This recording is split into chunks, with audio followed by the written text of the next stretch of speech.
Hello ji, welcome at the new vlog. तो आज भी हम जा रहे हैं अपनी गाड़ी ट्रैक्टर ट्राली पे फर्नीचर का सामान वगैरह उठाने के लिए। एक भाई की शादी है तो मैं बहुत ही ज़्यादा मेहनत से वीडियो बना रहा हूँ। एक हाथ से गाड़ी चला रहा हूँ, एक हाथ से वीडियो बना रहा हूँ। तो आपने प्लीज़ मेरे चैनल को सब्सक्राइब करें, बेल के नोटिफिकेशन को आल पर लाजमी प्रेस करना है।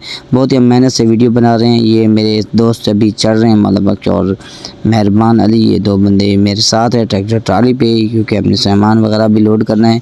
और यहाँ पे हमने सामान वगैरह तमाम का तमाम लोड कर लिया है। मैं आपको ये वीडियो बनाकर दिखा रहा हूँ। अभी हमारी गाड़ी खड़ी है, इसके अंदर हमने चीज़ी की बोरी और एक पेटी डाली हुई है गाड़ी के अंदर, ट्राली के अंदर। तो आप वो चेक कर लें। बहुत ही खूबसूरत ये सोफ़े वगैरह पड़े हुए हैं। बैक साइड से मैं आपको दिखा देता हूँ। तो अभी मैं ये ट्रैक्टर चला के घर जा रहा हूँ। ओके, अल्लाह हाफिज़।